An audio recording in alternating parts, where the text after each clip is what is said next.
Şimdi Gazze'deki mücahitlerimiz ve El-Kassam Tugayları bu operasyon yapmadan önce Siyonistlere bayağı uyardı, bayağı tehdit etti. Mescid-i Aksa'yı artık bırakın, saldırmayın, fazla bir şekilde saldırdın. Murabitalar tutukladın ve Mescid-i Aksa'dan attınız. Esirlerimiz işkence ettiniz. Gazze'ye abluka hala devam ediyor, kaldırmadınız. Onun için özellikle Mescid-i Aksa'yı serbest bırakın, yoksa bir müdahale edelim. Çünkü Mescid-i Aksa sadece bir normal bir cami değil. Mescid-i Aksa ümmetin ilk kıblesi. Mescid-i Aksa bizim için önemli bir haram. Ama ne yazık ki işgalci İsrail hükümeti bu sağ şiddetli bir hükümet hiç tehditler ve uyarılar bakmadı. Saldırmaya devam ettiler. Özellikle en son Urş bayramında çok fazla saldırdılar. Aynı zamanda Mescid-i Aksa ayrıldılar. Bir kısım Müslümanlara olsun, bir kısım Yahudilere olsun. Ya Mescid-i Aksa sadece Müslümanlara aittir. Yahudiler ne alakası var? Onun için bu operasyon, Aksa Tufanı operasyonu Mescid-i Aksa kurtarmak için yapıldı.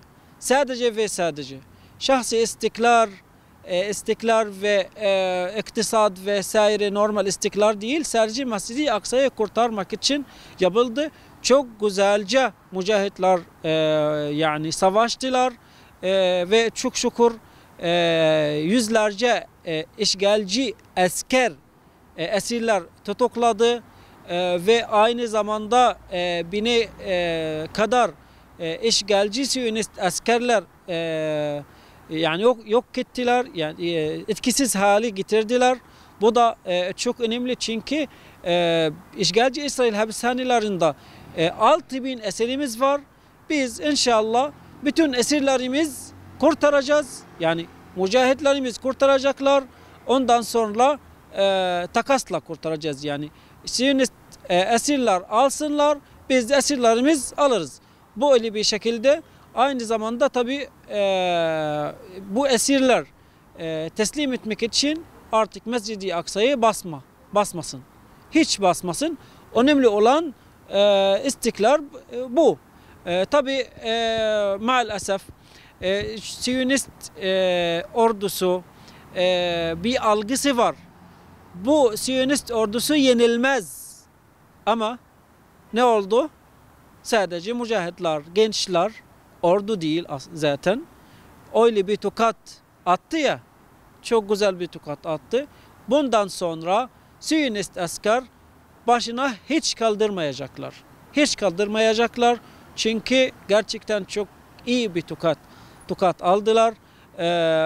Bunun için artık işgalci İsrail bayağı acımasız bir katliam yapıyor. Ne? Hedefleri ne? Camiler, pazarlar, okullar, üniversiteler. Bu sivil kurumlar. Şimdi iki gündür sadece bunlar. 7 cami bombaladı, birkaç pazar bombaladı, okullar falan. Gazze İslam Üniversitesi'nde de bombaladı. Bu ne? Bunlar mı bombalıyorlar? Sadece bunlar. Ne kadar zayıflar, yani çok zayıflar ama bütün bunlara rağmen, bütün işkence, bütün katliam, bombalar vesaire, bütünlere rağmen halkımız ve mücahitlerimiz teslim vermeyecekler, vazgeçmeyecekler, direnecekler. Direniş devam Allah'ın izniyle. Tabi Filistin direnişi öyle bir operasyon yaptığı zaman ve mücadele ettiği zaman sadece Filistin için yapmıyor. Bunlar bütün Müslümanlar adına öyle bir direniş yapıyorlar. Böyle direniyorlar. Onun için Filistin direnişi ve Filistin halkı aslında beklentisi bütün Müslümanlardan çok fazla. Ama ne yazık ki hala ne destek var, sadece birkaç protesto, miting falan, sadece bu. Bu yetmez. Bu yetmez. Bu önemli. Sağ olsun, Allah razı olsun ama yetmez. Çok yani destek lazım. Mali destek lazım, can destek lazım. Bütün destekler gerekiyor. Çünkü gerçekten bu gerçek bir savaş. Mescid-i Aksa'ya sadece Filistinlilere ait değil, Mescid-i Aksa bütün Müslümanlara aittir. 2 milyar Müslümana aittir bu Mescid-i Aksa'ya. Çünkü ilk kıblemiz. Maalesef ABD hemen destek verdi. Bir uçaklar, silahlı gemisi şimdi gönderiyor, yoldaymış. Silahlar vesaire, maddi destek falan şimdi destekliyor işgalci İsrail'i. Filistinliler ve mücahitler yani imkanları ne az olmasına rağmen Müslümanlar hala desteklemedi. Özellikle hükümetler ve rejimler güçlü, siyasi, diplomasi, maddi ve bütün destekler Filistinliler bunlardan bekliyor şimdi. Desteklesin yani.